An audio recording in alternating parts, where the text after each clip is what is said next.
les poings ou les jambes, elles apprennent à enchaîner les coups, comme de vraies boxeuses de kickboxing.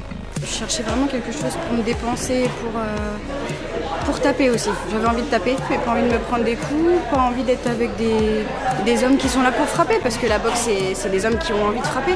Moi, j'avais envie de frapper sans pouvoir aller travailler le lendemain tranquillement. C'est une amie à nous qui nous a montré ce cours-là, donc on l'a essayé et puis on trouve ça bien parce que ça mène à la boxe et la fitness en même temps, donc agréable moment. Il y a le côté défouloir qui est important parce que la boxe c'est quand même le combat, donc quand on combat généralement on se défoule. Après c'est sûr que le côté fille est plus sympa parce que on a des façons de faire entre guillemets qui sont toujours un peu différentes des garçons, mais... À l'origine créé pour des femmes, ce concept séduit maintenant de plus en plus d'hommes.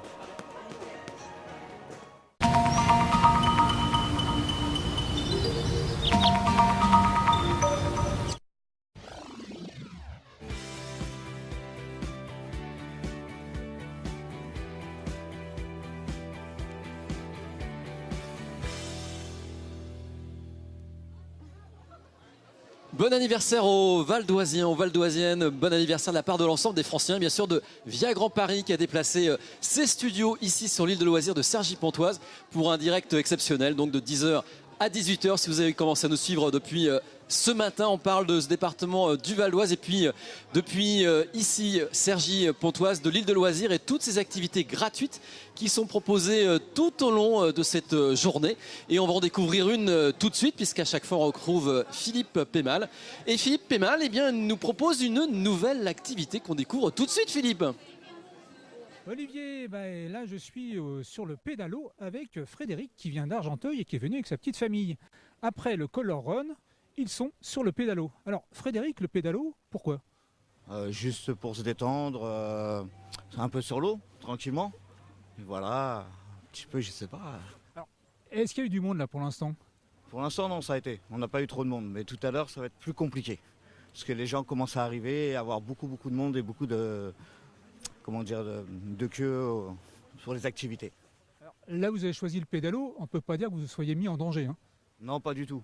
Mais après, dans l'après-midi, il risque d'avoir beaucoup de monde, donc on a préféré le faire maintenant. Et d'être tranquille.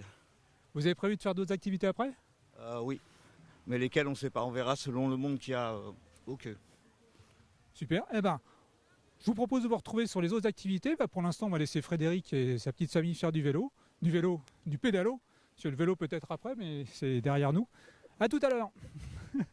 Ouais, et puis ça serait sympa, Philippe, quand même de pédaler parce qu'il faisait de l'effort, ce monsieur. Hein. Vous l'aidiez pas beaucoup.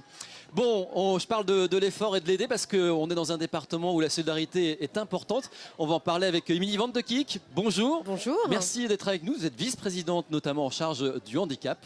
Et avec nous également, on a Laurent Billard. Merci d'être là. Vous êtes le directeur général de l'APED Espoir. Donc on va parler notamment ensemble de ce département, mais aussi de tout ce qui est fait en matière de solidarité et d'abord de handicap. Et sur le Val d'Oise, eh bien, on a la chance d'avoir une maison du handicap depuis quelques années maintenant.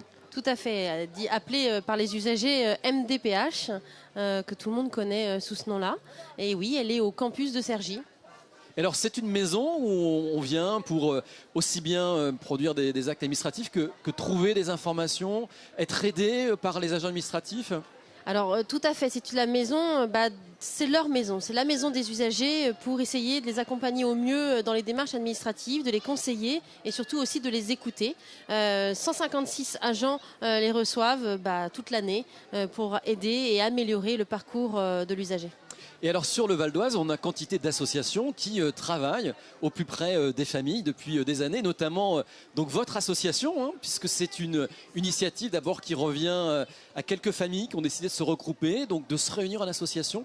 Et aujourd'hui, ce sont pas loin de 11 établissements aujourd'hui qui accueillent des personnes handicapées, enfants et adultes. Tout à fait, depuis l'APED L'Espoir, depuis 1963, à l'initiative de quelques personnes du canton de Persan-Beaumont et de l'Isle-Adam qui ont effectivement œuvré pour trouver des solutions Et petit à petit, et chemin faisant, eh bien, aujourd'hui, 11 établissements, plus de 300 salariés et 450 personnes qui sont aidées, accompagnées tout au long de leur parcours de vie, de l'enfance jusqu'à l'adulte, voire même à la personne âgée vieillissante handicapée, puisqu'on a ouvert récemment un établissement spécifique pour ce public. Et vous êtes répartis sur l'ensemble du territoire du Val d'Oise? Tout à fait, nous allons de Henry, à côté de Pontoise, en passant sur l'Isle-Adam, Parmain, Persan, Beaumont-sur-Oise et Bruyères-sur-Oise, donc tout le champ nord, on va dire nord-nord-est du département. Et quelle est la particularité de ces établissements aujourd'hui? La prise en charge du handicap, on va en parler avec Émilie Van de Kick, a évolué. Effectivement, avec les différents plans autisme notamment, nous avons remarqué que les outils de communication et les méthodes comportementales pouvaient effectivement être bénéfiques à l'ensemble des personnes que nous accompagnons, et donc nous avons essayé, nous généralisons actuellement toutes ces méthodes et approches qui donnent des résultats probants en tout cas aujourd'hui.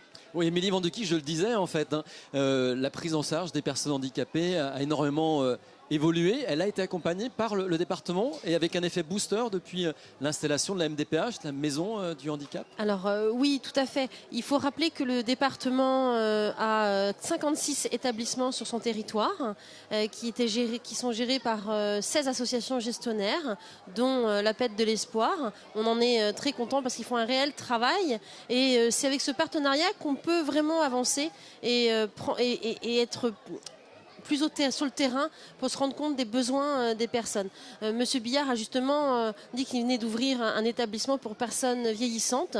C'est un des objectifs du schéma départemental du Val d'Oise que nous avons voté récemment pour jusqu'en 2022, où on accompagne de l'enfant à la naissance jusqu'à la personne vieillissante dans les établissements. Et ça, c'est très important. Et là, en effet, on répond donc aux besoins de l'usager. Voilà, quelques 42 actions vont être engagées d'ici donc 2022.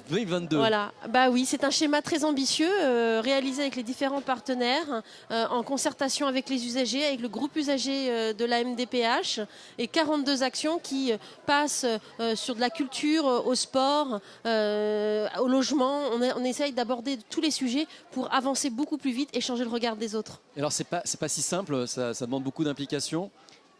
Beaucoup d'implication de tous. On n'y arrivera pas tout seul. Le conseil départemental et la MDPH n'y arriveront pas tout seuls, en tout cas. Donc c'est vraiment avec les différents partenaires qu'on va y arriver. J'en suis persuadée. On a déjà beaucoup avancé depuis 3 ans, depuis que je suis là, et donc on va continuer. On a encore 3 ans devant nous pour faire de belles choses. Bon, puis c'est vraiment un travail partenarial, association, département. Tout à fait.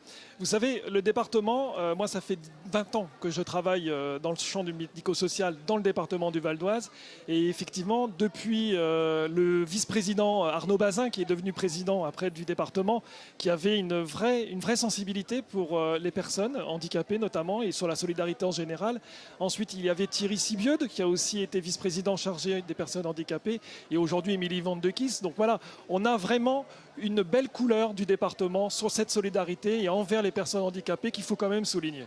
Bon, alors un département qui fête donc ses 50 ans aujourd'hui. On vous l'a dit, tout au long de la journée, on va suivre les différentes activités gratuites ici sur l'île de loisirs Cergy-Pontoise. Donc venez, c'est en ce moment, profitez-en. Et puis beaucoup de manifestations pour les enfants. On va en découvrir l'une d'elles. Margot et Alizé, vous le savez, sont tout au long de la journée auprès des Valdoisiens. Et là, vous allez voir, c'est une activité particulière, très sympa, belle en image. C'est des bulles. Attention. Tout au long de la journée, le public va pouvoir admirer un spectacle de bulles de savon suivi d'une initiation. On va tout de suite aller rencontrer Anaïk, artiste bulleuse. Alors cette activité de bulles de savon, c'est une activité à part entière. Comment ça s'appelle ? Activité bulles de savon. On est Ébullition, on est le collectif Ébullition, et on propose des bulles dans tous les états, pour tous les univers. Et là, on va assister à une initiation de ce bulle de savon. Est-ce qu'il y a une technique particulière à avoir ? Oui, il faut surtout du sentiment, il faut être tout en douceur. La bulle, elle recherche que de la douceur, elle a besoin de la douceur et d'être attentif au vent, au souffle d'air. Alors, est-ce que c'est si facile que ça de faire des bulles ? Eh bah oui, c'est plutôt simple en fait. Oui, ça va. Il y a une technique particulière à avoir ? Bien serrer les bâtons, ne pas remuer le liquide, et puis après ça va tout seul avec un peu de vent. Et c'est destiné seulement aux petits ou ça amuse aussi les grands? Ah non, c'est plutôt sympa pour nous aussi. Vous pouvez retrouver cette activité tout au long de l'après-midi sur l'île de loisirs et ce jusqu'à 17h15. Merci, merci beaucoup Alizé. On vous retrouve tout à l'heure pour découvrir une autre manifestation, des manifestations pour tout public, tout le monde. Nombreuses manifestations, Émilie. Oui, en effet, il y a de nombreuses manifestations sur la base de loisirs, mais je tiens aussi à souligner que la base de loisirs fait un très gros effort sur des activités accessibles aux personnes à mobilité réduite. Et ça, c'est juste génial. Ils peuvent faire du pédalo, ils peuvent faire du fly sur l'eau, voilà, ils peuvent voler sur l'eau. Il y a plein de choses, donc il y a plein d'activités accessibles. Donc vraiment, voilà, on peut venir en famille sans problème découvrir toutes ces activités. Vous avez raison d'en parler. Parfois, on a le sentiment que on est quand même encore à la traîne sur alors la prise en charge des personnes handicapées. Oui. Ça avance, mais en tout cas au quotidien, prendre son train, aller dans un commerce, c'est pas facile. Ah, c'est pas facile et notamment, ce qui n'est pas facile, c'est l'accès. Déjà pour les personnes donc présentant un handicap physique, mais aussi finalement tous les types de handicap. Quand vous n'avez pas forcément la parole, quand vous ne savez pas dire votre douleur, où est-ce qu'elle se trouve, il faut être accompagné à un moment donné. Et donc l'accès physique au parcours de soins, au parcours de santé, c'est important, mais aussi l'accès pour communiquer. Et là, il y a encore beaucoup de travail à faire. Bon, donc le Val d'Oise, on l'a dit, est un département solidaire. Et alors on le sait trop peu, mais c'est d'abord le premier budget du département, la solidarité, l'action sociale. Tout à fait, tout à fait. Alors en tout cas, pour nous, c'est 146 millions d'euros pour les personnes en situation de handicap, pour la MDPH, pour les accompagner au mieux. On essaye donc de maintenir ce budget parce qu'il y a énormément de choses à faire, d'ouverture d'établissements, il y a plein de projets. Voilà, donc on a encore beaucoup de choses à faire et il faut continuer, hein, en tout cas. Bon, vous avec le sourire. Vous êtes valdoisienne, Émilie Van de Kick. Depuis 38 ans maintenant. Vous êtes élue sur le canton de Daumont. Élue sur le canton de Daumont avec Gilles Ménat, tout à fait, et maire adjointe à la ville de Daumont. Bon, alors vous aimez ce département, pourquoi? Parce qu'il fait bon vivre dans le Val d'Oise. Bon, alors on a posé la question aux valdoisiens, on a voulu savoir pourquoi ils aimaient ce département. Alors on va les écouter. Ils sont interviewés par Angélique, Philippe et Mickaël. Moi, c'est ma ville de naissance, c'est l'Isle-Adam, parce que j'ai vraiment tous mes souvenirs d'enfance. Donc on s'est suivis en fait, les camarades d'année en année, de classe en classe. Et voilà, se poser au bord du lac avec les canards, des bons souvenirs d'enfance. Ouais, j'ai passé pas mal de temps aux étangs parce que quand ma fille était petite, mes petits-enfants, on est venus très souvent pique-niquer. Donc ça, oui, c'est des choses qu'on n'oublie pas. Cergy Village particulièrement aussi, qui est très joli. Donc j'étais aussi au bord de l'eau le soir après le travail. Quand j'étais toute petite, on prenait le Refoulon avec mes parents pour venir voir de la famille dans le haut de Montmorency. Et j'ai gardé ce souvenir du Refoulon qui n'existe plus. Est-ce que vous avez un souvenir particulier dans le département? C'est un jour de festival qui s'est passé à Cergy-le-Haut. Il a fallu qu'on joue du tambour. C'était un tambour qu'on appelle un tambour du Burundi. C'était la première découverte, je pense, dans tout le département. Ils n'avaient jamais vu ce genre de tambour. On a joué du tambour, c'était en 2001, je crois. On est descendu du centre-ville de Cergy jusqu'à Cergy village. On jouait du tambour sur des traîneaux. On a eu tellement du monde. Jusqu'à aujourd'hui, tous les gens que je rencontre me demandent d'où ça vient ce tambour. Je vous souhaite un bon anniversaire au Val d'Oise pour ses 50 ans. Et j'espère qu'il restera comme il est pour longtemps encore. Sur les 50 ans. Voilà les Valdoisiens qui nous livrent tout au long de cette journée leurs souvenirs du Val d'Oise et pourquoi ils aiment ce département. Alors, quel est votre souvenir du Val d'Oise, Émilie et Van de Kick? Vous avez plusieurs souvenirs? Oui, les balades en forêt, les pique-niques au château de la Chasse. Donc moi, j'ai toujours vécu à Daumont, donc tout autour de Daumont, il y a la forêt de Carnel aussi, avec le lac turquoise où il était petit et immense quand j'étais petite. Et finalement, il est tout petit, mais il est tout bleu turquoise. Donc en effet, ouais, il y a plein de souvenirs comme ça, tout à fait. Bon, et vous-même, alors, des souvenirs du département? Des beaux Moi, j'ai souvenirs. habité quelques années sur Beaumont-sur-Oise, sur Maffliers. Donc oui, je connais beaucoup plus la forêt de Carnel aussi également. Et c'est vrai que c'est un département qui est proche de Paris. Et puis aussi finalement un peu à la campagne quand on voit ici les étangs de Neuville, mais aussi tout le Vexin. Et ça va très très loin le Vexin finalement, jusqu'à Gisors, jusque dans l'Eure. Et donc c'est vrai qu'on a de tout sur le département et c'est ça qui fait sa richesse. Oui, Émilie Bandiki, vous diriez la même chose, c'est parce qu'on est sur un département à la fois proche de Paris, donc de sa capitale, et très, très préservé dans son environnement. Alors qui oui, plaît. on a la chance d'avoir des lignes et bien desservies, d'être rapidement à Paris. Bon, en ce moment, on a des petits problèmes avec l'A15. Et là, on se rend compte que finalement, l'A15 est très importante pour les Valdoisiens pour récupérer Ah, Paris. c'est le cordon ombilical quand même. Là, il est Exactement. coupé en partie. Là, il est vraiment coupé et ça pose vraiment problème puisque ça se ressent sur la Croix Verte, sur partout. Donc oui, non, on est proche de tout et c'est ce qui est agréable. On peut aller à la campagne, à la forêt, on peut aller très rapidement à Paris en voiture, un peu plus compliqué en ce moment, mais aussi en train. Donc oui, je trouve qu'il faut que le département reste comme ça. Il fait vraiment bon vivre.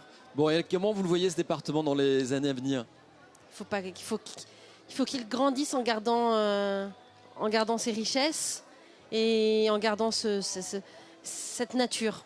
Voilà, donc il faut lancer le message à tous nos maires et à tous nos élus de garder ce Val d'Oise comme il est, mais tout en augmentant la population aussi. Donc voilà, il y a un bel enjeu à faire. Bon, et Laurent Billard? Nous, en tout cas, en tant que représentant d'une association de parents qui œuvre dans le champ du handicap, tout ce qu'on peut souhaiter, c'est effectivement répondre encore mieux aux besoins de nos publics en difficulté et que cette grande solidarité continue dans le département et en ouvrant de nouveaux services, en ouvrant de nouveaux établissements, mais en étant aussi innovant. Et ça, c'est extrêmement important. L'inclusion dans les écoles. On voit très bien que le département, on ne l'a pas souligné, mais un grand travail avec l'éducation nationale pour que les enfants handicapés puissent avoir accès à une scolarité. Je dis une scolarité puisque c'est toujours très compliqué. Mais en tout cas, il y a encore beaucoup de besoins à répondre à des besoins. Et il faut donc soutenir le département pour qu'il puisse trouver des moyens financiers. Et ça, les moyens financiers, Madame Kavecki, la présidente du conseil départemental, a dit sur ce plateau-là vers midi, il me semble, toutes ces difficultés avec l'État, sa relation avec l'État pour qu'effectivement il y ait d'autres moyens, puisque la protection sociale n'est pas financée entièrement dans le département. Il manque des millions et des millions à cause de l'État. Enfin bon, là je prends un peu parti, mais... Et donc voilà, et là c'est vrai que c'est difficile pour le département de répondre à tous les besoins. Voilà, donc vous l'avez dit, il y a des besoins, mais qui dit besoin dit moyens. Et donc les moyens, aujourd'hui, c'est difficile pour les départements qui sont quand même assez serrés financièrement. Donc est-ce que vous pouvez quand même avoir encore une politique ambitieuse dans les prochaines années sur ces questions de handicap? Il faut continuer à se battre. On a de plus en plus de personnes en situation de handicap. On a une augmentation de 8% par an pour le Val d'Oise, ce qui est énorme. Et donc il faut essayer de les accompagner au mieux. Donc il va falloir continuer à maintenir, voire augmenter le budget, ça c'est très clair. Et puis de les accompagner au mieux. C'est vraiment en fonction des handicaps. Voilà. Il faut, on va tout faire pour et on va continuer avec le sourire et avec notre dynamisme, avec l'ensemble des partenaires à les accompagner. Avec des axes prioritaires, là on parlait de l'éducation, c'est extrêmement important d'avoir la même enfance que tout enfant. L'État nous donne un axe, voilà, il faut qu'on respecte cet axe-là. L'éducation nationale avec qui on travaille très bien, on est parti sur l'inclusion dans les écoles, on est en train de travailler aussi sur les logements pour essayer de trouver une solution pour accueillir les personnes en situation de handicap dans les logements malgré ce qu'on nous impose et ce qui va disparaître. Voilà, il faut trouver des solutions, il faut être intelligent, il faut innover avec l'ensemble des partenaires parce qu'ensemble on a des idées à la minute et on essaye de les réaliser. Très bien, alors tout au long de la journée, Angélique va à la rencontre de personnes qui ont construit ce département du Val d'Oise, des acteurs. On a rencontré l'un d'eux, Angélique. Vous êtes avec l'ancien président du département du Val d'Oise, François Sellier. Oui Olivier, je me trouve avec François Sellier. Bonjour monsieur François Sellier. Bonjour. Vous avez été donc président du conseil départemental pendant longtemps, puis beaucoup de mandats locaux. Vous êtes fier de ce qui est devenu le Val d'Oise aujourd'hui ? Écoutez, le Val d'Oise, ça a été un combat de 50 ans parce que le Val d'Oise est parti de rien. C'était une partie du département de Seine-et-Oise. Il a fallu tout construire, une préfecture, des sous-préfectures, des écoles, un conseil général pour implanter le bâtiment et la salle de délibération. Il a fallu tout faire, des routes, des écoles, et voilà, donc on peut qu'être fier du résultat aujourd'hui. Et vous serez d'accord avec moi pour dire que 50 ans, c'est encore jeune? Bah écoutez, 50 ans, ça fait un bout de temps quand même. On s'en aperçoit parce que quand on passe de 30 ans à 80 ans, ce qui est mon cas, on sent bien qu'on était mieux il y a 50 ans. Qu'est-ce que vous lui souhaitez pour les années à venir au Val d'Oise? Bah écoutez, je lui souhaite d'abord de continuer à être une collectivité de base qui permette de bien prendre en charge les besoins des habitants du Val d'Oise. Je crois que c'est le rôle des collectivités territoriales. Alors pour ce faire, il faut aussi qu'il y ait des moyens. Et donc il appartient à l'État, non de donner, mais de permettre au département d'avoir une fiscalité qui lui permette de combler les besoins de tous les habitants du département. Merci François Sellier d'avoir accepté de nous répondre. Bonne journée à vous. C'est avec plaisir. Je vous retrouve tout à l'heure, Olivier. Merci beaucoup Angélique. Alors Émilie Van de Kick, c'était mieux il y a 50 ans? Bah écoutez, Olivier, je ne vais pas pouvoir vous répondre, j'étais pas née. Mais en tout cas, les souvenirs que j'en ai quand j'étais petite, le Val d'Oise a évolué, c'est sûr. Mais il n'a pas trop changé non plus. On a encore toute notre nature autour de nous. Alors à côté des questions importantes de solidarité, de handicap, quels sont les grands défis que va devoir relever ce département? Les grands défis, la population augmente, on est un des départements les plus jeunes, donc il faut répondre à leurs besoins, parce qu'ils demandent beaucoup. En plus avec le numérique, ça avance très vite, donc je pense qu'on a des défis sur toutes ces choses-là, pour qu'on soit connecté et d'avancer aussi vite que notre jeunesse. Voilà, le digital c'est extrêmement important, on le voit bien, c'est en train de tout révolutionner, à l'école, au collège. Les tablettes. Donc voilà, des tablettes dans tous les établissements, et puis des tableaux numériques. Tout à fait, dans tous les collèges. Donc ça avance. On équipe aussi nos seniors pour qu'ils soient connectés avec leurs petits-enfants. Donc le numérique est en effet un axe à développer dans les prochaines années. Et dans vos établissements, Monsieur Billard, le numérique aussi, c'est important pour travailler. Tout à fait, parce que notamment dans nos IME, nous avons mis en œuvre des méthodes, donc des outils de communication, et ça passe par la tablette, avec des images, avec des pictos, pour qu'ils aient un repère dans le temps, dans l'espace, qu'ils aient leur programme de la journée, et les tablettes permettent de faire évoluer les enfants beaucoup plus vite qu'auparavant. Et donc le numérique, oui. Et en plus, nous avons aussi des films, nous filmons les enfants pour qu'ils puissent être supervisés par des psychologues pour voir effectivement où il faut aller travailler, dans quelle dimension. Et donc évidemment, aujourd'hui, le numérique a fait une révolution dans le médico-social et qu'il faut accompagner. Et alors justement, le digital, c'est important au quotidien pour ces personnes handicapées, mais qu'est-ce que ça procure en fait? Ça apporte davantage de confiance? Qu'est-ce que ça développe? Disons que ça permet de capter, on va dire, déjà le regard, notamment chez les enfants autistes ou présentant des troubles du spectre autistique. Donc ça permet de choper, on va dire, le regard, et ensuite de les concentrer sur une tâche qui va permettre après, petit à petit, eh bien, de gagner en autonomie, de gagner en gestion de leur vie, de leur corps. Et donc ça se fait petit à petit grâce aux outils numériques. Merci beaucoup. On va retrouver Angélique qui est avec une autre personnalité du Val d'Oise. Je crois que, Angélique, vous êtes avec le maire de Cergy, Monsieur Jandon. Oui, Olivier, je me trouve avec le maire de Cergy, Monsieur Jandon. Bonjour. Bonjour, alors c'est marrant, hors antenne, on se faisait un petit peu la remarque et avec surprise et étonnement, vous m'expliquez, ça faisait presque pile 50 ans que vous étiez valdoisien. Je suis arrivé dans le Val d'Oise, dans le Vexin, en septembre 69. Alors après, j'ai eu quelques infidélités, c'est-à-dire que je suis parti ailleurs, à Bruxelles, à Montpellier, mais finalement, c'est un département que j'aime bien. Et il y a une trentaine d'années, je suis revenu à Cergy et depuis, j'habite Cergy et je suis très heureux d'habiter à Cergy et dans le Val d'Oise. Alors pourquoi vous êtes si heureux d'habiter à Cergy, dans le Val d'Oise? D'abord, Cergy, bien évidemment, c'est la ville où je suis maire, mais surtout, c'est une ville qui est dynamique, qui se développe, qui est solidaire. Voilà, c'est une ville où j'aimerais que toute la France soit comme notre ville.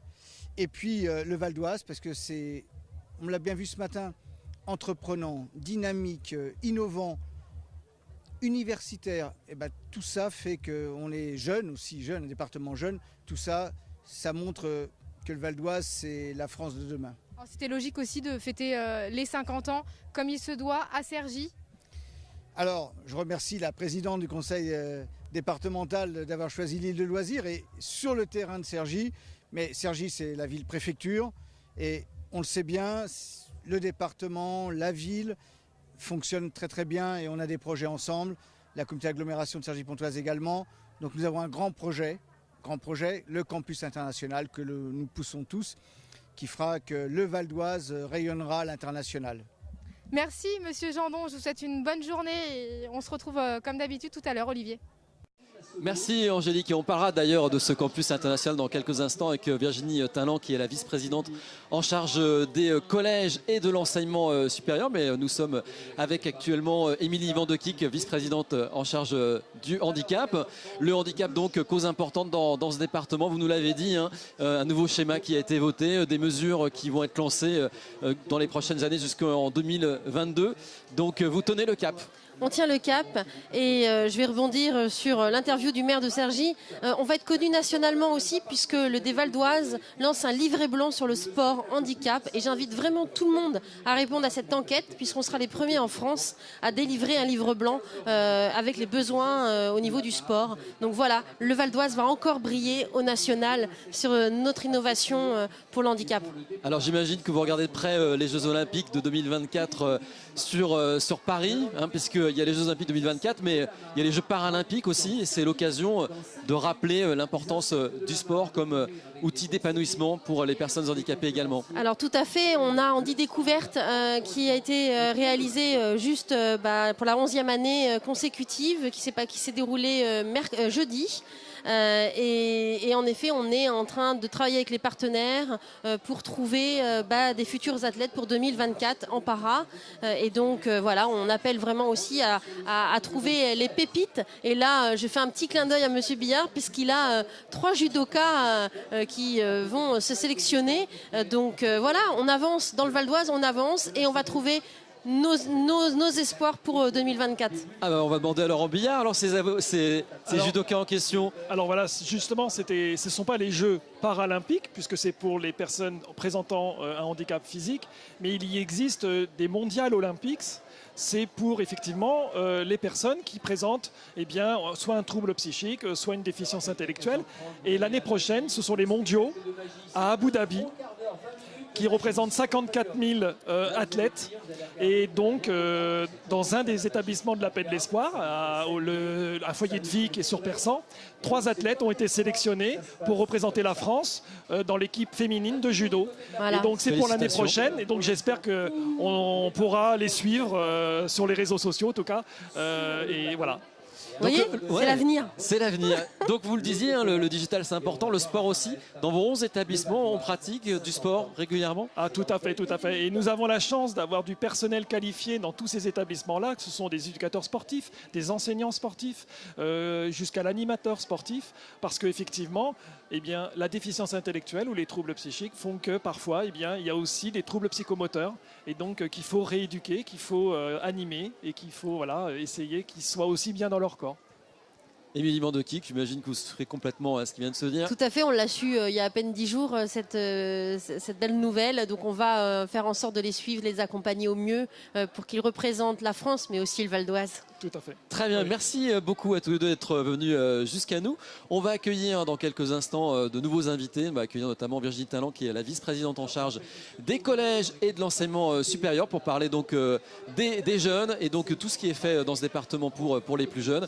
On vous laisse juste avant regarder ce reportage qui est consacré aux 50 ans du Val d'Oise, l'occasion de se replonger dans les archives audiovisuelles de la chaîne.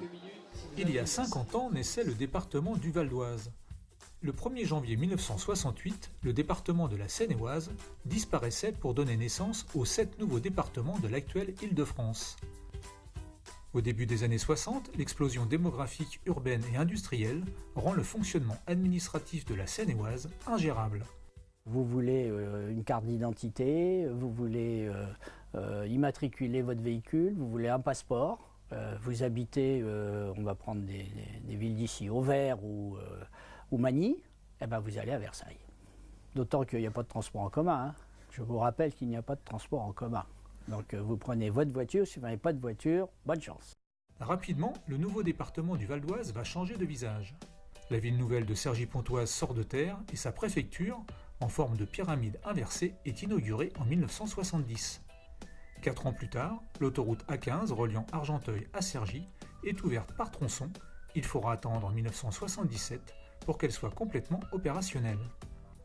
Le nouvel aéroport Roissy-Charles de Gaulle est inauguré en 1974, la liaison SNCF directe entre Cergy et Paris en 1979, et la première ligne de bus valdoisien arrive en 1986. Côté enseignement, le département voit s'installer 14 établissements d'enseignement supérieur, comme l'ESSEC en 1974 et l'Université de Cergy-Pontoise. Je crois que l'un des gestes très forts a été de poser sur le territoire de Cergy toute l'université et les grandes écoles. Donc ça a été vraiment un geste fondateur, en dehors de côté administratif, etc. Et donc Cergy est devenu un lieu de futur. Aujourd'hui, le Val d'Oise compte plus d'1 200 000 habitants, une population qui a doublé en 50 ans. Nous sommes toujours sur l'île de loisirs de Cergy-Pontoise, en direct sur le canal 34 de la TNT. Vous êtes sur Via Grand Paris, qui fête avec les Valdoisiens eh bien, les 50 ans de leur département ici sur l'île de loisirs Cergy-Pontoise. Toute la journée, on vous invite à venir jusqu'à 18 h, des activités gratuites, des manifestations pour petits et grands ici, puis l'occasion pour nous de parler de ce département l'un des plus jeunes de France, mais aussi par sa population, et on en parle avec Virginie Talent. Bonjour, merci d'être là, vous êtes vice-présidente en charge des collèges et de l'enseignement supérieur. Et avec nous également Joël Nicolas, vous êtes proviseur d'un collège qui est à Marines, principal. Oui, proviseur c'est pour les lycées. C'est pour les lycées. Merci, mais c'est tellement vieux pour moi. Et l'établissement a 50 ans. Donc l'établissement a 50 ans cette année et le conseil départemental nous fait l'honneur de venir faire la rentrée prochaine avec nous au collège. Donc je les en remercie très chaleureusement. Les usagers sont ravis d'accueillir en fait le conseil départemental pour fêter ses 50 ans. Bon, bon anniversaire à tous les deux alors. Voilà, c'est l'anniversaire du département et nous avons des collèges qui ont 50 ans et qui s'en portent très bien. Et alors des collèges en nombre, 102 collèges? Alors 110 collèges, 110 et bientôt 111 puisqu'il y en a un qui vient. Les travaux ont commencé la semaine dernière. En Parisis, le maire m'a envoyé une petite photo avec les engins sur le chantier, donc 111 dès l'année prochaine. Et oui, et aujourd'hui les collèges, c'est plus comme il y a une vingtaine d'années, 30 ans, 50 ans, c'est des collèges 600, c'est des petits collèges. Alors effectivement, on ne remplit plus les collèges 1000 comme il s'est fait à une époque. On fait des collèges 650, 700 quand même. Et avec le pic démographique que nous avons actuellement, oui, les collèges 700, on est quand même content de les avoir parce qu'on a des collégiens en nombre. Voilà, donc ça c'est important d'avoir un principal de collège avec nous. La population dans un établissement, c'est aussi la qualité de travail, l'ambiance. Passer d'un collège à 800, 900 comme vous avez pu connaître, à aujourd'hui une population de 600, 700. Ça change beaucoup de choses. Ça change complètement la donne, effectivement. Donc nous avons 650 élèves, dont 50 élèves à la SECPA. Donc des élèves qui viennent d'un territoire assez étendu. Mais nous arrivons à mettre en place un climat serein, grâce notamment aux actions éducatives du conseil départemental qui nous sont proposées chaque année. Alors justement, parlons-en, parce qu'il s'agit bien évidemment dans un collège de faire vivre cet établissement grâce à ses équipes pédagogiques, mais aussi avec des activités qui sont proposées par le département. Tout à fait. Alors quel type d'activité? Alors oui, on est en direct, il y a de l'ambiance. Juste à côté de nous, il y a le monsieur qui fait très bien son travail d'animation. Mais comment s'entend pas parler, c'est un petit peu particulier. Oui, c'est bizarre. Oui, parce qu'en effet, le département a la compétence de l'entretien, de la construction, l'entretien, la maintenance des collèges. Mais on ne s'arrête pas à cela, même si c'est une grosse partie du budget. Nous mettons en place des actions éducatives et actuellement, on a plus de 1000 actions éducatives sur l'ensemble des collèges du département. Mais c'est quoi une action éducative? C'est le cinéma, c'est le théâtre? Alors c'est en lien avec différents domaines, la culture, la danse, l'art, mais également le développement durable. On a également des appels à projets pour les collèges innovants, pour mettre en place des Fab Labs, des TV, des web TV, voilà, des journalistes de demain. Super. Qui commencent dès le collège. Et j'en ai fait l'expérience à Persan la semaine dernière lors du premier concours de robots qu'on a mis en place avec le codage. Et ils m'ont interviewé dans leur web radio. Donc 2 jeunes filles qui Olivier pourront bientôt vous remplacer, je suis sûre. Eh bien écoutez, ça tombe bien parce que justement, on a un reportage sur cette opération codage en Val d'Oise. Je vous propose qu'on le découvre tout de suite si notre réalisateur Christophe Rigaud me confirme. J'ai fait la liaison directe. Ah mais vous êtes formidable. Donc on va regarder tout de suite ce reportage et on en parle juste ensuite. Voilà ce qu'on peut faire aujourd'hui dans un collège du Val d'Oise. Ces élèves viennent de 10 collèges du département. Ils ont délaissé leurs cahiers et leurs crayons pour des tournevis et des ordinateurs. Ils sont une 60aine, de la 5e à la 3e, à participer au premier VOBot Challenge au collège Georges Brassens à Persan. On reçoit un robot de base avec 2 modules dessus, le suiveur de ligne et le détecteur d'obstacles. Et après, sinon, on doit le monter sur le robot pendant le concours ou quoi. On a plusieurs commandes et la première, on doit mettre pour que ça mette le programme dans le robot. Après, on doit me dire d'avancer, de tourner, de suivre la ligne, etc. Vous êtes prêts, je lance. Pousser une balle, éviter des murs, suivre une ligne et attraper un cylindre pour le déposer plus loin. 11 équipes se sont prêtées au jeu en programmant un robot. Le challenge est organisé par le conseil départemental, soucieux des enjeux du numérique. Ce concours nous semblait intéressant pour que les élèves mettent en pratique leur cours de codage. Et rien de mieux qu'un concours pour les challenger, leur donner envie. Et on a vu ce matin, on a pu constater la passion qu'ils y mettaient, l'intérêt. Le langage informatique est enseigné depuis 2 ans aux classes de 5e, 4e et 3e. Désormais, le brevet comprend au moins un exercice d'algorithmique ou de programmation. Le codage informatique est un secteur prometteur.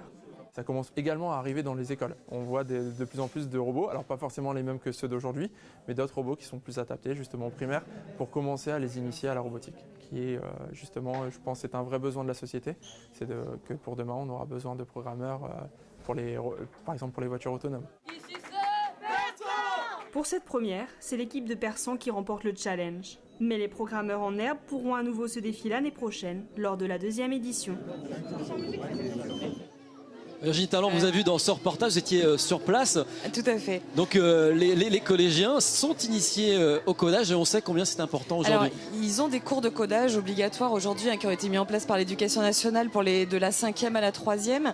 Donc en fait, on s'est dit qu'au niveau du département, quoi de mieux que de les mettre en pratique, ces cours de codage.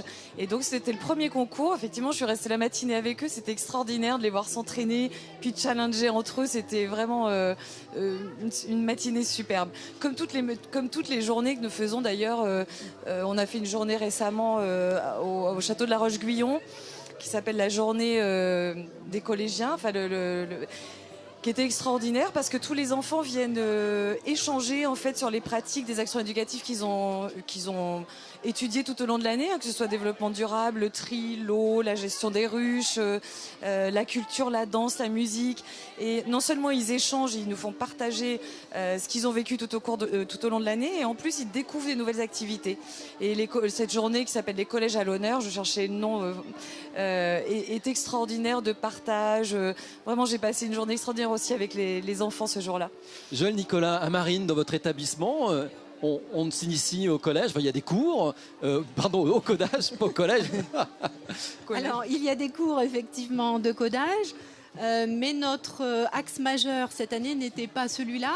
Nous avons beaucoup travaillé sur les projets agriculture, avec des projets par niveau, en 6e, en 5e, en 4e, en 3e, résidence artistique, avec une artiste plasticienne.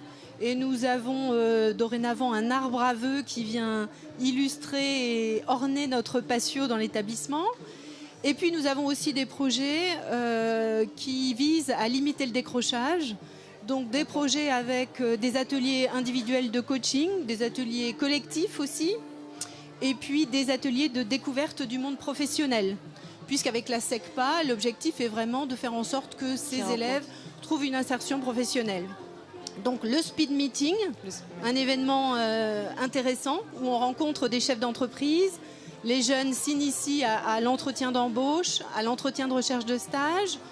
Et puis, qu'est-ce que nous avons encore? Le pack collège-entreprise. Donc ça, la même chose, hein, des rencontres avec des professionnels. C'est vraiment très intéressant, à la fois pour les SECPA, les élèves du collège. Donc beaucoup d'actions qui visent à promouvoir la réussite scolaire et l'épanouissement de tous les élèves. Pour la rentrée prochaine, j'ai déposé moi aussi un projet innovant. Super. Donc faire en sorte qu'un atelier désaffecté de la SECPA soit réhabilité pour une salle de travail avec un câblage qui nous permette d'entrer en contact avec les établissements à l'étranger avec lesquels nous entretenons des relations, par exemple un établissement à Mayotte, un établissement dans le Maryland, de façon à ce que tous les élèves puissent avoir la possibilité de se connecter via cette salle. Une possibilité de travailler autrement avec un mobilier qui soit davantage adaptable, peut-être avec des positions un peu plus différentes de ce qu'on a l'habitude de voir. Une utilisation de l'espace différente. Exactement. Ouais. Très important. Et puis une salle aussi à vocation culturelle, parce que je crois qu'il est important que dans le Vexin, nous travaillions en réseau au niveau de tout le développement culturel, en accueillant aussi des classes primaires pour qu'elles viennent travailler avec nous au collège. Alors nous sommes en direct sur l'île de loisirs de Cergy-Pontoise depuis ce matin 10h et jusque 18h et très régulièrement on retrouve Philippe qui nous raconte un petit peu la journée des habitants du Val d'Oise. On le retrouvera dans quelques instants pour nous parler du Ziki Bike, ce qui est un vélo qui est suspendu à 8 mètres de la surface des étangs. Mais on a aussi très régulièrement des petites cartes visites de Margot et d'Élysée qu'on retrouvera dans quelques instants. Mais avant, on va entendre une personnalité qui est Gérard Saint-By, qui est le président de cette île de loisirs qu'on a rencontré. C'est Angélique. Angélique, vous êtes avec Gérard Saint-By qui doit être très content de cette journée festive. Olivier, je suis cette fois-ci en compagnie de Gérard Saint-By. Gérard Saint-By, bonjour. Bonjour. Vous êtes le président de l'île de loisirs. Finalement, c'était l'endroit idéal pour célébrer ce demi-siècle d'existence. Le Val d'Oise a d'énormes richesses, mais c'est vrai que c'était idéal pour pouvoir fêter ses 50 ans ici sur l'île de loisirs. On est dans un décor champêtre, on a l'eau, les gens sont contents, et puis c'est un temps extraordinaire. Donc je pense que tout était prévu pour que la fête soit belle. Et l'île de loisirs, on le dit souvent, c'est le poumon vert du Val d'Oise. C'est le poumon vert du Val d'Oise. Nous, on a l'habitude aussi de dire que c'est le jardin de ceux qui n'en ont pas. Et aujourd'hui, c'est le cas. On est dans une agglomération qui est très urbanisée. Le Val d'Oise a des secteurs ruraux, mais aussi des secteurs urbains très, très denses. Et donc, il est important qu'on puisse accueillir les gens, les Val-d'Oisiens, et au-delà d'ailleurs, qui puissent profiter de cet espace magnifique. Merci Gérard Saint-By. Je vous retrouve tout à l'heure, Olivier. Merci Angélique, on se retrouve tout à l'heure et puis dans quelques instants on va aller à la rencontre des Val-d'Oisiens pour leur demander comment se passe cette journée, s'ils en sont satisfaits. En tout cas, on a un temps magnifique ici. Alors je suis avec Virginie Talent qui est donc vice-présidente en charge des collèges et de l'enseignement supérieur. L'enseignement supérieur, c'est l'université, les grandes écoles, et le département du Val d'Oise est particulièrement bien doté avec une grande université. Absolument. Et des grandes écoles, notamment l'ESSEC qui est la deuxième école de commerce de France, mais pas que, des écoles d'ingénieurs. Ouais. Vous pouvez les lister. Je vais peut-être pas toutes les lister, mais on a beaucoup de. Déjà, on a une école d'art. En fait, on a 13 écoles d'enseignement supérieur en plus de l'université de Cergy-Pontoise qui forment une commu, une communauté d'écoles et avec l'université, dont l'ESSEC effectivement, mais il y a le BI, le NCA. Enfin, on a des belles écoles et une école d'art, ce qui est pas si fréquent. Ça fait quelques 25 000 étudiants. Et ça fait quelques 25 000 étudiants, tout à fait. Oui, quand même. Voilà. Ça fait l'un des plus gros campus de France. J'ai 60 000 collégiens et 25 000 étudiants, beaucoup de jeunesse. C'est une belle délégation. Et alors justement, comment se situe le département du Val d'Oise dans l'environnement, l'écosystème étudiant et universitaire et grandes écoles de Paris? Parce qu'il y a de la concurrence. Alors, il y a de la concurrence, mais nous, on a la chance d'avoir formé une commu, donc qui est de ce que je vous expliquais tout à l'heure. Le mariage entre l'université et des écoles, qui est plutôt agile parce qu'elle est petite. Mais comme elle est petite et agile, du coup, elle est en train de tracer son chemin, et notamment avec le futur campus international sur lequel nous travaillons depuis pas mal d'années. Alors justement, c'est quoi ce campus international? C'est créer un petit Oxford à la française, parce que vous êtes tous en compétition internationales, grandes écoles à travers le monde, grandes écoles parisiennes, universités. Le but pour exister sur un territoire comme le nôtre, c'est de faire venir des étudiants internationaux. Donc le but du campus, c'est aussi de faire venir des chercheurs, qu'il y ait une excellence académique. En plus du nombre d'étudiants que nous avons déjà, qui sont des étudiants du Val d'Oise et au-delà, mais principalement du Val d'Oise, c'est de faire venir des étudiants internationaux. Pour cela, il faut aussi qu'on ait des chercheurs internationaux, qu'on puisse les loger. Donc il faut des résidences étudiantes, il faut des écoles qui se réunissent pour être plus fortes, parce qu'on est plus fort groupé que seul dans son coin. Donc c'est le but de la commu. Et bien sûr, de les accueillir comme il se doit. Donc pour ça, on s'est réunis, aussi bien le conseil départemental que la communauté d'agglomération de Cergy-Pontoise, les villes de Cergy, de Neuville, pour faire le cœur de ce campus au niveau de Cergy, mais également de Neuville, puisqu'il y a une université à Neuville, et autour de cela, de créer également de l'accueil pour les étudiants, avec des résidences étudiantes, et des lieux aussi de vie et de savoir où les étudiants pourraient se retrouver. Voilà, avec des passerelles, avec une ville de loisirs de Cergy-Pontoise, ou le parc de la préfecture, parce que lorsqu'on est étudiant, on a envie d'avoir une vie trépidante, et ça passe pas simplement par les neurones, il faut quand même un peu se détendre. Il faut aussi avoir une vie d'étudiant, comme il y en a dans toutes les grandes villes étudiantes françaises. Donc on va retourner effectivement l'ESSEC vers le parc François Mitterrand, et l'école d'art devrait aussi arriver dans le cœur de ce campus. Notre première brique a été le Fab Lab, parce qu'il faut aussi relier l'enseignement supérieur à l'entrepreneuriat. La boîte, le Fab Lab qui est sur le parvis de la préfecture. Sur le parvis.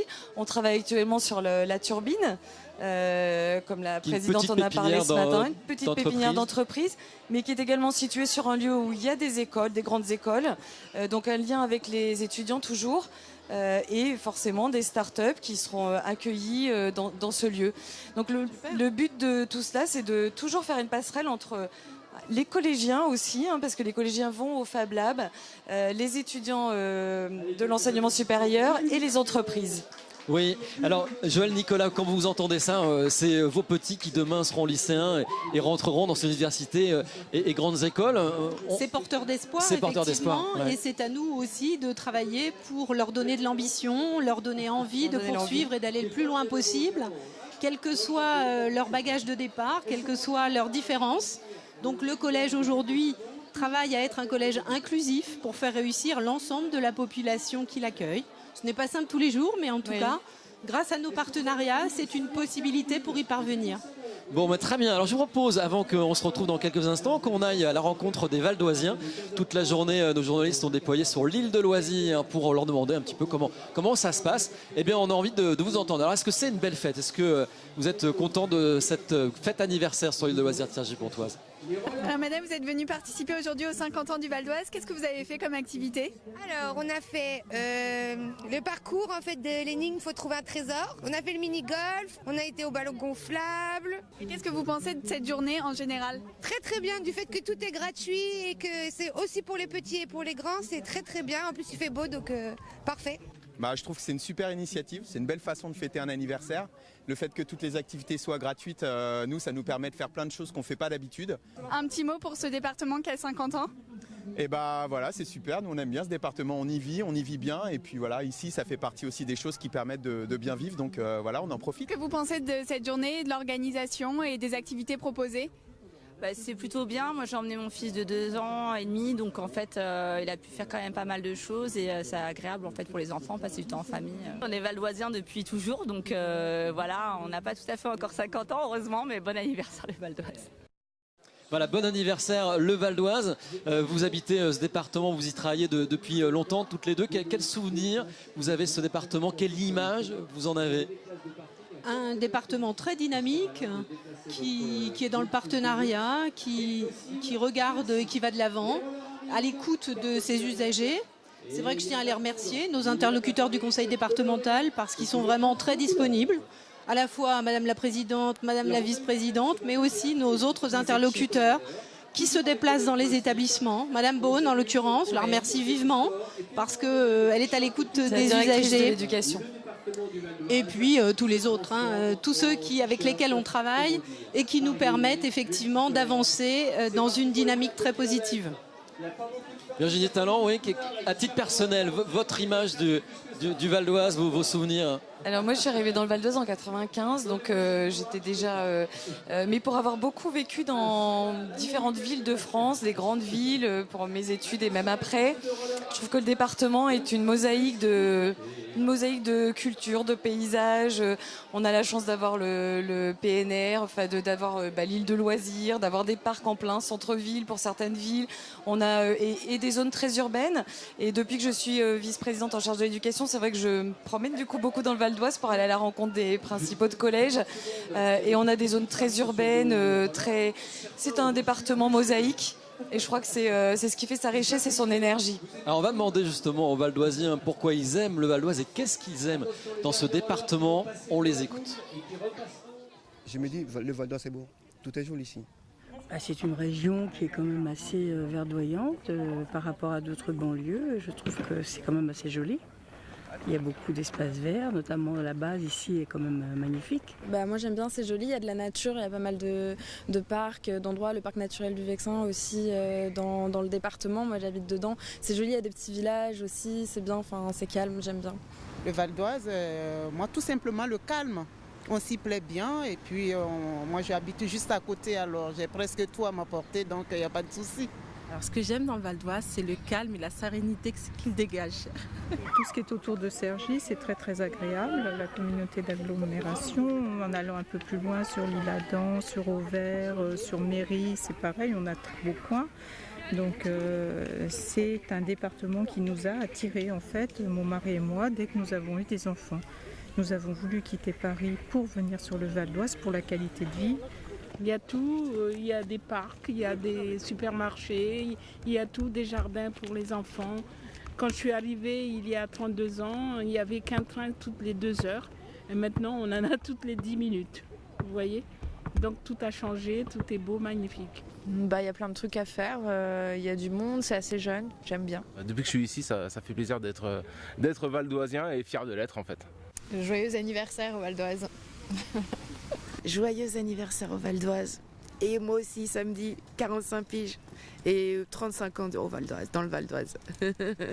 Happy birthday à tous les Valdoisiens et les Valdoisiennes. Voilà, bon anniversaire Val d'Oise et donc à cette dame qui fête son anniversaire le même jour que cette festivité du dimanche 24 juin. Donc tout le monde est assez d'accord. On vient d'entendre ce micro-trottoir. Vous aviez traduit la même chose. C'est un département pluriel, très divers. La diversité, et je crois que c'est ce qui est essentiel, et le vivre ensemble qui est quand même très agréable. Là, on essaye tous les jours je pense nous dans les collèges, vous, au niveau du département, de créer le bien vivre ensemble, et je pense que c'est significatif de notre département. Alors, il est maintenant pas loin de 15h20. Vous êtes sur Via Grand Paris, la télévision de l'Île-de-France. On est sur le Val d'Oise, ici sur l'île de loisirs de Cergy-Pontoise, en direct pour vivre un bel événement. Ici, on fête les 50 ans de ce département et sur place, plein d'activités gratuites et notamment une que vous allez découvrir. Philippe nous en propose très régulièrement dès qu'on est en direct. C'est le Ziki Bike. Attention, c'est quoi le Ziki Bike? Si vous avez le vertige, ne regardez pas. Eh bien Olivier, là je suis au Zippy Bike. Le Zippy Bike, c'est du vélo sur un fil. C'est le premier en Europe. C'est derrière moi. On peut faire du vélo sur 400 mètres sur un fil à 8 mètres de haut. Je vous propose de retrouver Tatiana. Tatiana habite Éragny. Elle est venue tester le Zippy Bike. Alors Tatiana, le Zippy Bike, c'est comment? C'est génial. C'est génial.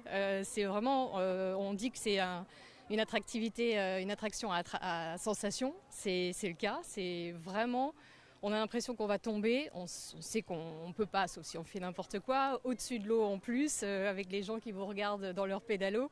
Et vous pédalez au-dessus. Non, franchement, c'est génial. C'est vraiment très, très bien. Est-ce que ça fait peur? Oui, ça fait peur. Quand on est au milieu, ça tangue un peu. Faut pas se laisser envahir, faut continuer à pédaler. Normalement, il peut rien arriver. Le reste de votre journée, ça va être quoi, Tatiana? Ça va être découvrir les autres activités, notamment sur la vague à surf, d'autres choses à sensation comme celle-là. Se poser un peu, pique-niquer, puisque la base permet de faire tout ça. Donc un bon dimanche, quoi. Merci Tatiana. Je vous retrouve tout à l'heure pour une nouvelle activité. À tout à l'heure. Vous êtes toujours le bienvenu, Philippe. Très tentant, le Ziki Bike. Nous sommes donc en direct de l'île de loisirs de Cergy-Pontoise sur Via Grand Paris. Toute la journée, la télévision de l'Île-de-France vous fait vivre ce très bel anniversaire. Rendez-vous festif, des activités gratuites, comme vous a présenté Philippe, des manifestations aussi. Et puis, on rencontre très régulièrement des invités, comme actuellement sur notre plateau. On parle éducation et on va en parler aussi avec Thierry Sibieude, qui est enseignant à l'ESSEC et qui a été également un vice-président de ce département. Je propose de l'écouter justement sur les questions d'enseignement supérieur. Oui Olivier, donc je me trouve avec Thierry Sibieude. Thierry Sibieude, bonjour. Bonjour. Vous êtes professeur à l'ESSEC, donc une école de gestion. Vous avez été aussi vice-président du conseil départemental pendant plusieurs années. Alors le département est doté d'une grande université dynamique et puis de l'ESSEC, cette école de management. C'est important pour un département ? Je crois que c'est même un des atouts maîtres du département. D'abord d'avoir eu l'ESSEC qui, comme le rappelait la présidente dans son discours, a été la première grande école reconnue à l'international à faire le pari du Val d'Oise et de l'agglomération de Cergy-Pontoise. L'université s'est énormément développée avec une vraie crédibilité. Par exemple, en droit, vous avez des enseignements qui sont reconnus dans toute la France, mais dans toute une série d'autres domaines, l'économie, la gestion. Et aujourd'hui, on a un ensemble lié à l'enseignement supérieur qui est très conséquent, qui va permettre la création de la commune, qui permet aussi de s'ouvrir à l'international. Et cette présence de l'enseignement supérieur, c'est une véritable locomotive pour le développement économique du territoire. Pourquoi ? Parce que derrière une grande école de gestion, derrière une université, vous avez de la recherche, vous avez, j'ai envie de dire, des neurones. Et tous ces neurones, ils profitent et ils exercent leur talent sur le territoire. Il y a donc des formations, on va dire, au plan académique peut-être de moins haut niveau, mais qui sont tout aussi nécessaires pour le développement territorial. Vous avez des BTS, vous avez des IUT, vous avez ensuite toute la formation professionnelle, les centres d'apprentissage. Et tout cet ensemble-là crée un écosystème et crée des conditions favorables pour permettre un développement efficace et fort du territoire valdôsien. Alors il y a encore beaucoup de progrès à faire.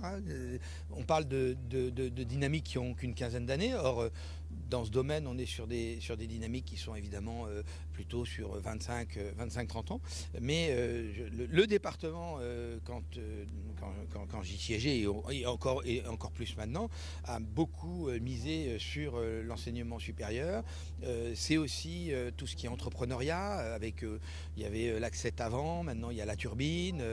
Il y a une prise de conscience aussi des élus de Cergy-Pontoise. Ça a été plus long pour les élus de Cergy-Pontoise de comprendre l'importance et l'intérêt de l'enseignement supérieur, y compris pour les jeunes gens de milieux défavorisés, parce qu'on tire tout le monde vers le haut.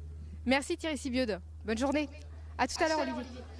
Oui, merci Angélique, on se retrouve tout à l'heure dès que vous avez une personnalité que vous rencontrez. Alors, on est toujours avec nos invités, Joël Nicolas, proviseur du collège de Marine, qui fête ses 50 ans en même temps que, pas vous, que le département du Val d'Oise. Et puis Virginie Talent, vice-présidente en charge des collèges et de l'enseignement supérieur. À entendre Thierry Sibieude, qui est actuellement professeur de l'ESSEC, qui travaille au développement de l'ESSEC, de cette école en Afrique. Je crois qu'il y a un campus qui s'est développé au Maroc. À l'entendre, il y a beaucoup d'atouts. Ah bah absolument, c'est ce que je vous disais déjà tout à l'heure. Non mais c'est pour ça que je parlais de la commune en disant qu'il existe déjà. Thierry Sibieude disait qu'elle était en cours de constitution, mais non, on a déjà beaucoup avancé depuis plusieurs années avec Marie-Christine Cavecchi, on y a beaucoup travaillé depuis 3 ans. Et la commune existe, elle est bien en place et Cergy a énormément d'atouts. Déjà par sa situation proche de Paris, mais quand même à la campagne, une île de loisirs magnifique pour que les étudiants en profitent également. Et je pense qu'effectivement, on a beaucoup d'atouts parce qu'on a des belles écoles et une université avec un président, François Germinet, qui est très très acteur et qui veut aligner toutes ces planètes. Je reprends son mot volontairement parce que j'aime beaucoup ce terme et que c'est la réalité. C'est l'alignement des planètes entre les institutions que sont le conseil départemental ou la communauté d'agglomération, les villes, et puis toutes ces écoles d'enseignement supérieur qui croient dans le dynamisme de ce futur campus international à Cergy. Alors Joël Nicolas, donc principal du collège de Marine, donc on a envie d'en savoir davantage sur les 50 ans de cet établissement. Vous allez les fêter tout au long de de l'année à venir. Donc à la rentrée, le Val d'Oise, le département se déplacera à Marines pour lancer la rentrée scolaire. Et puis ensuite des festivités. Donc des festivités au cours du mois de septembre que nous allons préparer avec les équipes. Mais en l'occurrence, nous commencerons le 3 septembre avec l'accueil du conseil départemental pour cette rentrée très exceptionnelle de nos futurs élèves de 6e. Voilà, donc une rentrée, c'est toujours un moment exceptionnel. Mais là, ils vont avoir la pression, les petits. Là. C'est ça. Ils ne le savent pas encore, ce sera une surprise pour eux. Trop tard, ça y est, on vient de le dire. Très bien, donc vous êtes une principale de collège heureuse. Ravie de travailler dans une ambiance aussi dynamique. Je crois que ce qui compte, c'est d'avancer, de pouvoir faire avancer nos établissements, de mettre en réussite nos élèves, d'accompagner nos équipes et de pouvoir le faire en partenariat. Et c'est vrai que c'est le cas. Alors on a beaucoup parlé, Virginie Talent, de l'enseignement supérieur. Il y a des challenges à relever pour les collèges? Oui, alors nous sommes un département là aussi, il y a une vraie dynamique. Je dirais que les Valdoisiens se sentent bien dans le Val d'Oise puisqu'il y a énormément de nouveaux collégiens. On est un des départements les plus jeunes de France, mais on est aussi un des départements qui a le plus gros pic démographique actuellement. Ouais. Et donc effectivement, c'est un gros challenge au niveau des collèges parce que, comme on le disait tout à l'heure, on ne veut pas faire des collèges trop grands. On ne veut pas dépasser les 700-750 collégiens. Et donc on a en prévision effectivement la construction de quelques collèges dans les années à venir. Enfin, il va falloir. Voilà, des collèges qui sont de plus en plus numériques.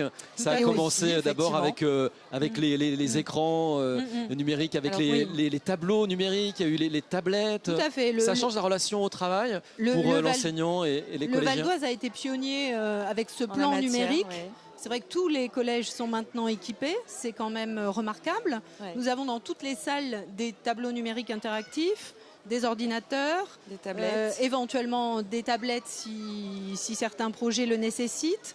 Donc une nouvelle modalité pédagogique pour les équipes, donc ça c'est vraiment très important. Un espace numérique de travail qui nous permet d'avoir des outils à disposition et une communication avec tous les usagers, avec les élèves eux-mêmes, avec les parents. Et c'est quand même très facilitant. Donc ça n'est pas négligeable. C'est un gros investissement effectivement pour le département et tous les collèges sont dotés, tous les collèges sont quasiment fibrés. C'est vrai, depuis mi-juin, là, je crois que ce sera terminé en 2019. Et nous renouvelons le matériel dans les collèges tous les 7 ans. Tout le matériel est renouvelé, donc effectivement, on est à la pointe. Un gros effort financier. Oui, c'est un gros effort financier. Très bien, merci beaucoup, mesdames, d'être venues nous parler enseignement supérieur donc dans le Val d'Oise. On se retrouve d'ici une petite heure pour un nouveau plateau en direct et on vous laisse avec notre programme 100% Val d'Oise, des idées de sortie et de bons plans pour vivre et partager ce beau département. Le groupe Lacroix souhaite un bon anniversaire aux Valdoisiens et vous présente 100% Val d'Oise.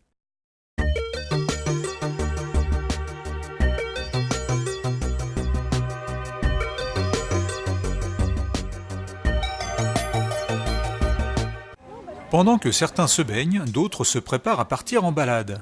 Équipés de rames et de gilets, ils sont une douzaine à prendre la mer, ou plutôt la rivière.